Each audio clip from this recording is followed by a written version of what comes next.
The golf teams prepare for the postseason. And women's tennis shares the Horizon League title. All this and more coming up on the Penguin Rundown.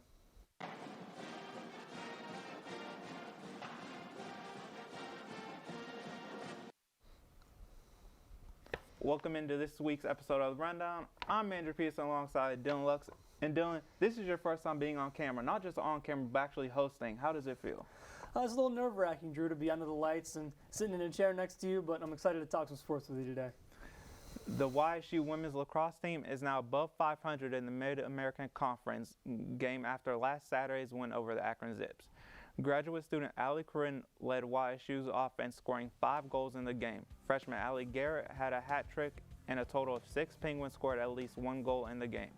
Junior Michaela Stranko made 5 saves on 10 shots for a .500 save percentage. YSU's 18-5 win is the largest margin of victory in program history.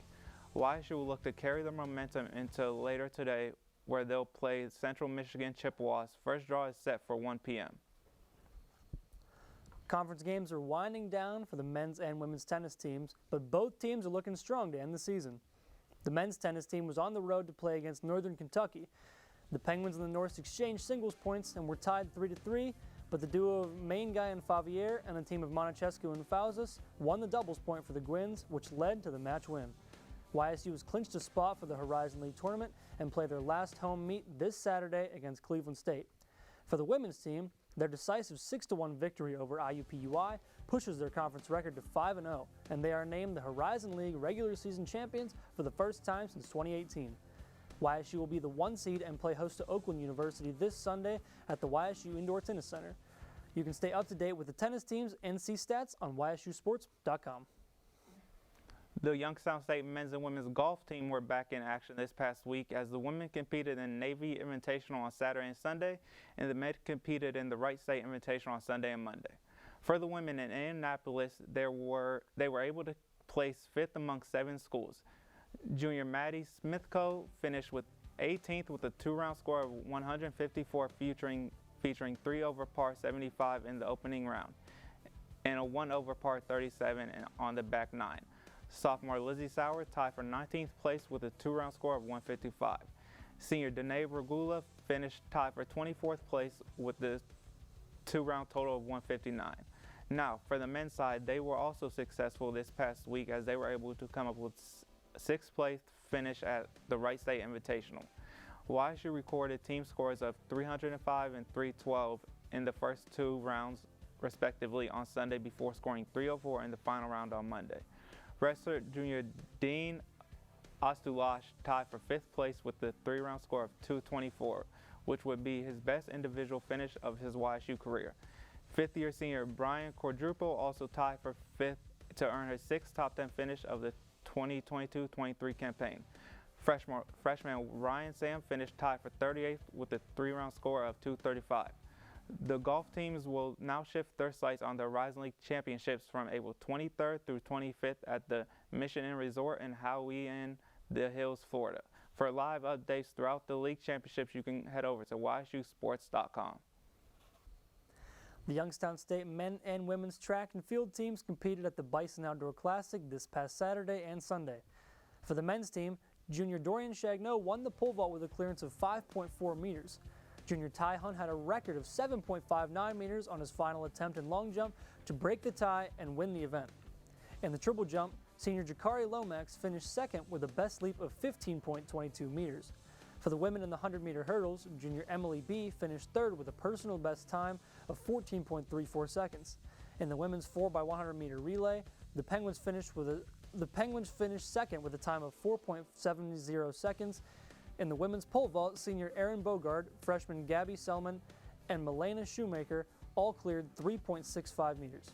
The Youngstown State men's and women's track and field teams also competed at the Tiffin Track Carnival event this past Saturday and Friday.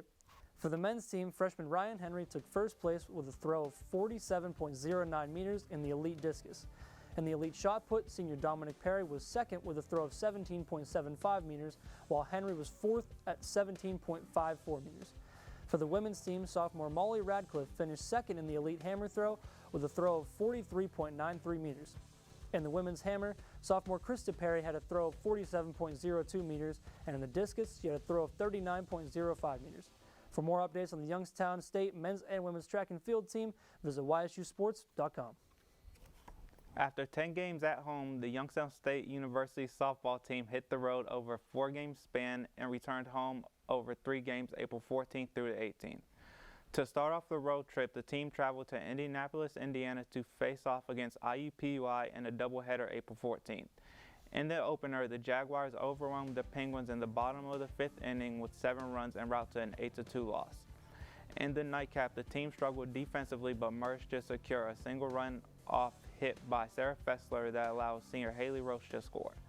The lone score by the Penguins proved not enough as Youngstown State fell 2-1. The Penguins turned things around in the series finale with a 6-1 victory on April 15th. Sophie Howe pitched the whole game, allowing only 1 run and struck out 5 Jaguar batters. To round out the road trip, the team traveled to Columbus to take on The Ohio State University last night. For live stats, more on the game, check out ysusports.com. Youngstown State is back in action this weekend, playing against Green Bay Phoenix in a 3-game series. Last Tuesday, the YSU baseball team hosted Toledo at Eastwood Field. Unfortunately, the Gwins were defeated by the Rockets 18-9. Trey Law, a redshirt junior, stood out for the squad, going 3 for 5 with 2 runs and 2 RBIs. Steven DeSanio, a fifth-year player, had 3 hits and drove in 2 runs. The Rockets outperformed them, hitting 7 home runs. 14 runners were scored as a result of their 7 homers. After the 4th inning, YSU led 6-3. Toledo promptly seized the lead from the Gwins, scoring 3 home runs in the 5th inning. On Friday, April 14th, in the opener against Wright State, the Gwins lost 11-6. Wright State jumped on the Penguins early by scoring 7 runs in the 1st inning alone. Senior Brandon O'Shaughnessy went 2 for 4 with 2 RBIs, driving in 2 runs and hitting a home run. The next day, the team took on Wright State in a doubleheader in Game 1. It looked like YSU was going to win until the Raiders scored 3 runs in the bottom of the 9th inning to beat YSU 4-3. The 4th inning saw 2 runs scored by the Penguins. Those 2 runs from Wright State coming from Boston Smith with a 2-run walk-off double to left field to seal the victory for Wright State. In Game 2, the Gwins fell once again to Wright State 10-6. The Raiders scored 5 runs in the 1st inning and 2 more in the 2nd to take a 7-0 lead. The Penguins cut Wright State's lead to 7-6 by scoring once in the 4th, 4 times in the 5th, and once in the 6th inning. The Penguins' 7-game road trip continued on Tuesday against Penn State. For stats on the game, check out ysusports.com. Youngstown State is back in action against Oakland April 20th through April 22nd. Now we are going to send it over to our very own Caleb Ellison for this week's Player Spotlight. Caleb? Thanks, guys. This week's Player Spotlight is being shined on redshirt junior Trey Law of the baseball team. The infielder has had a breakout season. After batting below 200 his first 2 seasons, he now boasts a .364 batting average, which leads the Penguins, and is second in team OPS with .865. Law has been on fire lately, collecting at least 1 base hit in 12 of his last 15 games. Congratulations to Law for being this week's Player Spotlight, and good luck on the rest of your season. Andrew and Dylan, back to you guys. Thanks for tuning in to this week's episode of The Rundown. You can follow us on Twitter and Instagram at PenguinRundown1. I've been Andrew Peterson. And I've been Dylan Lux. Stay safe, Penguins.